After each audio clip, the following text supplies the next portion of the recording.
नमस्कार, मेरा नाम है मीनल और माय आर्ट यार्ड में आप सभी का बहुत बहुत स्वागत है। पिछले भाग में आपने आद्या और रियांश की पहली मुलाकात देखी। तो क्या आद्या रियांश को मदद करने में सफल हो पाएगी? क्या उसके हाउस स्टे में उसको रहने के लिए एक कमरा मिलेगा? चलिए जानते हैं। जब आद्या ने मिस्टर मूलर से पूछा कि क्या उनके पास कोई कमरा खाली है, तो उन्होंने साफ मना कर दिया। लेकिन आद्या ने रियांश ने और उसके दोस्तों की व्यथा बताई और बताया कि किस तरह से बहुत जरूरी है आज रात के लिए अगर उनको कोई जगह मिल जाए तो उन्होंने बताया कि दरअसल एक गेस्ट है जो सुबह 7 बजे आने वाले हैं और उन्होंने 2 कमरे पहले से ही बुक करके रखे थे। तो अगर रियांश और उसके दोस्त सुबह 6 बजे जाने के लिए तैयार है तो आज रात के लिए वो ये कमरे उन्हें देने के लिए तैयार हो सकते हैं। तीनों लड़के मान गए और उनका शुक्रिया अदा किया। मिस्टर मूलर ने कहा, be grateful to the young lady, otherwise I would never give a pre booked room to anybody else. चारों मिस्टर मूलर के साथ ऊपरी मंजिल गए। उन्होंने कमरा दिखाया। वहां पर 4-5 कमरे थे और एक किचन में gas stove, refrigerator, microwave, dish washer और जरूरत के कुछ बर्तन थे। फ्रिज में आप अपना कुछ सामान सहूलियत से रख भी सकते थे। सभी अपने अपने कमरों में गए। कुछ देर बाद किचन से आवाज आने लगी। रियांश ने तुरंत दरवाजा खोला और किचन में गया तो देखा कि वहां पर आद्या थी। आद्या अपना पनीरी सैंडविच जो उसने पहले से ही फ्रिज में रखा था गर्म कर रही थी और अपने लिए कॉफी बना रही थी। अरे मुझे भी भूख लगी है आद्या, रियांश ने कहा। आद्या ने रियांश की तरफ देखा, एक ठंडी आम भरी और अपने रूम में गई और मैगी का एक पैकेट लेकर आई। तुम्हारे दोस्त, उन्हें नहीं लगी है भूख? आद्या ने पूछा। मुझे नहीं पता, वो सो गए, लेकिन मुझे भूखे पेट नींद नहीं आती, रियांश ने कहा। आद्या मुस्कुराई और अपनी कॉफी और सैंडविच लेकर जाने लगी। आद्या, थोड़ी देर रुकोगी क्या? मुझे अकेले खाना अच्छा नहीं लगता, रियांश ने कहा। उफ, ना तो तुम बच्चे हो और ना मैं तुम्हारी माँ, आद्या ने दंगा कर कहा। और अगर मैगी बनाना नहीं आता है ना तो पीछे इंस्ट्रक्शंस लिखे हैं, फॉलो कर लो, बन जाएगा। I am sorry, I know मैंने बहुत अच्छा इंप्रेशन नहीं छोड़ा है तुम पर, लेकिन मैं तुमसे बहुत इम्प्रेस्ड हूँ। मैंने तुम्हारे जैसी लड़की क्या लड़का तक नहीं देखा, इसीलिए मैं तुम्हें और जानना चाहता हूँ। कल तो मैं चला जाऊंगा, फिर कहाँ हमारी मुलाकात होगी? सच में मेरा ऐसा वैसा कोई इरादा नहीं है, रियांश ने कहा। तुम्हारा ऐसा वैसा कोई इरादा नहीं है तो मैं जानती हूँ। थोड़ी बहुत फर्क है मुझे लोगों की। एक बहुत ही प्रोटेक्टेड एनवायरनमेंट से आए हो तुम शायद। यहाँ आने से पहले तो कभी चाय बनाने की भी नौबत नहीं आई होगी तुम्हें, और यहाँ आकर सब कुछ अकेले मैनेज करना एक बहुत बड़ी प्रॉब्लम है शायद तुम्हारे लिए।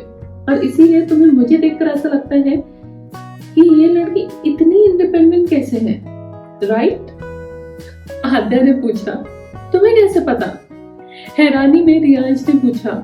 तुम्हारी शक्ल पे लिखा है, लेकिन मेरी एक डेडलाइन है कल की, इसीलिए मुझे जाना है, काम है मुझे, आद्या ने जवाब दिया।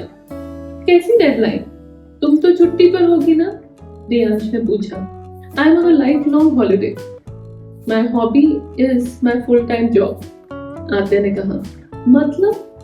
समझा नहीं मुझे, रियांश ने पूछा। मतलब I am a digital nomad and a solo traveler and a vlogger, आद्या ने कहा। इतना सब कुछ, लेकिन ये है क्या? Google it. तब तक मैं अपना मैकबुक लेकर आती हूँ। एटलीस्ट तुमसे बात करते करते मैं थोड़ा काम कर लूँ। आद्या अपने रूम में गई और अपना मैकबुक लेकर आई और किचन के डाइनिंग टेबल पर उसे खोलकर बैठ गई। रियांश की मैगी भी अब तक बन गई थी। रियांश ने आद्या के आते ही उससे पूछा, आद्या, मैंने देखा लेकिन मुझे कुछ समझा नहीं, प्लीज बताओ ना ये डिजिटल नोमैड क्या होता है? अपने बारे में कुछ बताओ ना। तुमने कैसे सोचा ऐसा कुछ करने के लिए? तुम्हारे पेरेंट्स को कोई प्रॉब्लम नहीं थी? वो नाराज नहीं हुए तुमसे तुम्हारे ऐसे फैसले से?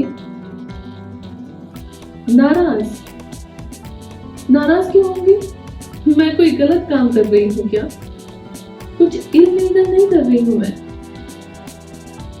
आद्या ने कहा और मैकबुक खोलकर अपना काम करने लगी। But how do you earn your living? As in, how do you sponsor your traveling?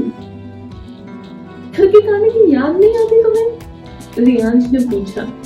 अपने कुकून से बाहर निकलकर देखना पड़ता है, अपनी स्ट्रेंथ क्या है और क्या है हमारी वीकनेस जानना पड़ता है। आद्या ने सख्ती से कहा, जिस पर रियांश ने कहा, कमाल है यार, स्वॉट जानने के लिए कोई खुद को खतरों के खिलाड़ी में पार्टिसिपेट करने की पनिशमेंट क्यों देगा? रियांश ने पूछा। जाने दो, तुम खुश हो ना जहां हो तुम, तो बस वहीं रहो। नहीं आद्या, मैं सच में बहुत इंट्रिग्ड हूँ तुम्हारी लाइफस्टाइल से, जानना चाहता हूँ। बोलो ना प्लीज। घर के शावर के नीचे खड़े होकर तुम्हें क्या पता खुली हवा में नाचती लहरों के बीच अचानक जब बारिश आ जाए तो कैसा लगता है, कितना मजा आता है। आद्या ने मुस्कुरा कर कहा, लेकिन तुम्हें लहरों में डूबने का डर नहीं लगता? रियांश ने पूछा। थोड़ी जानकारी, थोड़ी अवेयरनेस, थोड़ा रिसर्च और थोड़ी तैयारी, ये सारे प्रॉब्लम्स ओवरकम कर सकती है, आद्या ने जवाब दिया। लेकिन तुमने बताया नहीं, how do you earn your living, how do you sponsor your travelling? Riyansh ने दोबारा पूछा। डिजिटल नोमैड का मतलब I am a freelancer for coding, graphic designing, web designing, a bit of video editing. I write articles for Indian newspaper supplements, content writing for website। ये सारे काम करने के लिए किसी को भी ऑफिस जाने की जरूरत नहीं है, कहीं पर भी बैठकर ये काम किए जा सकते हैं। तुम्हें ये सब आता है और तुम ये सब करती हो? रियांश ने हैरानी में पूछा। तुम्हारी ही तरह I am a software engineer. और फिर काम कौन सा लेना है कि नहीं लेना है, ये तो मैं ही डिसाइड करती हूँ ना, आद्या ने काम करते हुए बताया। लेकिन आई एम श्योर तुम्हारा बचपन का सपना तो नहीं होगा डिजिटल नोमैड बनना। How did you get into this? तुम्हारी बातों से ऐसा लगता है जैसे किसी ने मुझे सजाए काला पानी दी है। ऐसा कुछ भी नहीं है। और तुम इतने सवाल क्यों पूछ रहे हो? नहीं यार, तुम तो समझ गई हो कि मैं एकदम सीधा साधा सा लड़का हूँ। मेरे जैसे एनवायरनमेंट में कोई ऐसा करने के बारे में सोच भी नहीं सकता। मेरे डैड एक गवर्नमेंट सर्वेंट है और माँ हाउसवाइफ। मेरी माँ को कभी मैंने आराम करते हुए देखा नहीं। They never settled for anything but best for me, and now I think my payback time is near। एक बार मुझे नौकरी मिल जाए तो उन्हें भी यहाँ ले आऊंगा। उन्हें दौड़ भाग से फ्री करना चाहता हूँ। अब मैं चाहता हूँ कि वो थोड़ा आराम भी करे, किसी दिन मुझ पर नाज करे। एक्चुअली उन्हीं का सपना था जो मैं आज पूरा कर रहा हूँ। किसी बड़ी सी फॉरेन की यूनिवर्सिटी में जाकर अपना एमएस करूं। दरअसल वो भी चाहते थे ऐसा कुछ करना, लेकिन उनके घर के हालात ऐसे थे नहीं कि वो ऐसा कुछ कर पाते। तो उन्होंने तभी सोच लिया था कि मैं नहीं कर पाया तो क्या हुआ, अपने बेटे को जरूर करवाऊंगा। That's so thoughtful of you। लेकिन तुम्हारा सपना क्या है? क्या तुम्हारा सपना भी वही है जो तुम्हारे पिता का सपना है? मतलब क्या कहना चाहती हो तुम? रियांश ने पूछा। मैं तो बस इतना कह रही हूँ कि तुम जो भी करो वो दिल से करो, तुम्हारे दिल की सहमति हो उसमें, किसी प्रेशर में आकर ना करो। खैर ये सब छोड़ो, तुम बताओ तुम्हें घर की याद नहीं आती? मेरा मतलब है जहाँ ठहराव हो, जहाँ अपने लोग हो, जहाँ दिन खत्म होने के बाद जाने का मन करे, किसी से गले लगकर दिल का हाल बताने का मन करे। ऐसे किसी जगह पर जाने का मन नहीं करता तुम्हारा? हाँ, लगता है कभी कभार। कभी अगर बीमार पड़ जाऊं तो लगता है कि काश माँ के पास होती तो माँ की गोद में सोती, मेरे डैड आर्मी कर्नल थे, सो जगह से लगाव करना सीखा नहीं मैंने। मेरे डैड हमेशा कहते थे, अगर किसी पर डिपेंड होना है तो खुद पर डिपेंड हो, अगर किसी पर रिलाय होना है तो खुद पर रिलाय हो, अपने सपनों को पूरा करने का साहस रखो। मैं नौकरी करती थी पहले, लेकिन वो स्ट्रक्चर्ड 9 to 5 जॉब करना मुझे ज्यादा पसंद नहीं था। और फिर छुट्टियां सैंक्शन कभी होती थी, कभी नहीं होती थी, उसमें बहुत आनाकानी होती थी और मुझे घूमना फिरना बहुत पसंद था।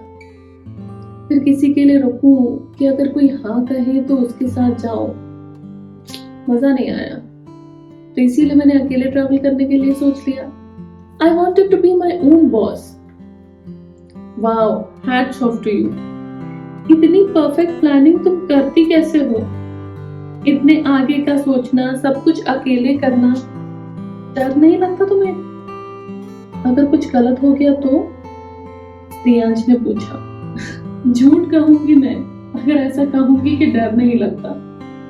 थोड़ी अवेयरनेस जरूरी है, थोड़ी प्रेजेंस ऑफ माइंड भी जरूरी है, कॉमन सेंस और कुछ करीबी लोगों के साथ कनेक्टेड रहती हूँ मैं, अपने वेयर अबाउट शेयर करती रहती हूँ मैं। अच्छा चलो, रात बहुत हो चुकी है, तुमसे बात करते करते मेरा काम भी हो गया है, अब मुझे सोना है और फिर कल सुबह मुझे ट्रैक पर जाना है। अगर तुम्हारा मैगी खाना हो गया होगा तो बोल धोकर रखना, ज्यादा आवाज किए बगैर। Okay? It was nice meeting you Riyansh, good night, Aadya ने कहा और वह जाने लगी। रियांश ने हाथ हिलाकर उसे बाय किया और वो देख रहा था उसे जाते हुए। अगले दिन आद्या तैयार होकर अपने होम स्टे से बाहर आई तो देखा कि रियांश उसका इंतजार कर रहा था। तुम यहाँ? तुम गए नहीं? आद्या ने पूछा। आद्या, मैं एक दिन तुम्हारे साथ बिताना चाहता हूँ, जानना चाहता हूँ, देखना चाहता हूँ तुम्हारे पैशन को। क्या एक दिन के लिए मैं तुम्हारे साथ ट्रैवल कर सकता हूँ प्लीज? मना मत करना यार, रियांश ने कहा। तो क्या आद्या रियांश के साथ ट्रैक पर जाएगी? कैसी होगी उन दोनों की ट्रैक? क्या होगा उस सफर में? जानने के लिए बने रहिए मीनल साटियार के साथ, क्योंकि अगला एपिसोड आ रहा है बहुत जल्द। और अगर आपको ये एपिसोड पसंद आया है और आने वाले भाग देखना चाहते हैं तो प्लीज मीनल साटियार को सब्सक्राइब जरूर कीजिएगा। जब भी आप सब्सक्राइब करें तो बेल आइकन जरूर प्रेस कीजिए ताकि आपको हर नए वीडियो का नोटिफिकेशन तुरंत मिले। इस वीडियो को लाइक करना भूलेगा नहीं, अपने दोस्तों के साथ शेयर जरूर कीजिएगा। तो अगली बार फिर मिलूंगी मैं अनजानी राहों का अगला भाग लेकर। धन्यवाद, फिर मिलेंगे।